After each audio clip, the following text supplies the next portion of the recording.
kwenye studio za High Table Studios. Ni studio za mwanamuziki Barnaba Classic ambaye zimeungua usiku wa kuamkia jana majira ya saa 2:30 za usiku, ndipo ambapo walikutwa na dhoruba hiyo ya kuweza kuunguliwa na studio yake. Na kama unavyoweza kutazama maafa ambayo yameweza kutokea katika studio hii ambayo inasemekana ni hitilafu ya umeme, lakini pia kwa mujibu wa Barnaba amesema hasara ya zaidi ya milioni 100 kwa haraka ndio imepatikana baada ya moto huu kuweza kuteketeza ofisi yake hii.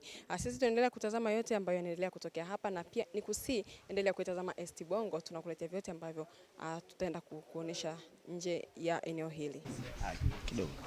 Kwamba ilikuwaje na labda watu wanataka kufahamu iko nini sana. Watu wanajua wewe ni mtu muhimu katika muziki, umekuwa nao mfanya nao kazi. Natamani nisizungumze kitu kwa sasa. Sema kweli, yani kwa hali nilokuwa nayo niko sipo na nimefika ndo nimepata hizo habari. Kwa nadhani muda ukifika kuzungumza tutazungumza. Lakini kwa sasa tunaangalia namna gani tu kuokoa ugari wa vijana. Unajua hii sehemu sio kwa ajili ya Barnaba tu. Vijana wengi wanafanya kazi, takriban vijana 20 hapa kwa 21.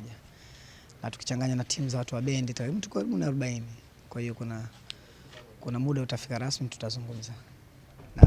Tuko namna ambavyo mmeitikia, ambavyo mnatusupport. Ni janga la industry kwa ujumla. Mlango wa entertainment tunajumuisha watu wengi. Kwa nadhani muda ukifika tutazungumza. Barnaba, samahani, pole pia kwa hii changamoto.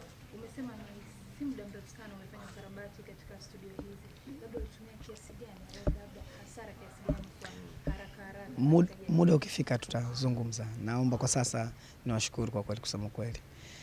Najua nyinyi ndugu zangu kwenye entertainment mnaelewa hopes nilionayo. Namna ambavyo pain nilionayo. Kwa hiyo nadhani ngoja tuangalie mustakabali wengine, uchunguzi wa polisi pia wanaendelea kuchunguza kupata taarifa zao za awali. Baada hapo nadhani mambo yatakuwa mazuri, lakini cha msingi tunamshukuru Mungu kwa kila kitu. Kila kitu anapanga yeye na tunamshukuru Mungu, na hili nalo ndio kwake na tunarudisha shukrani kwake.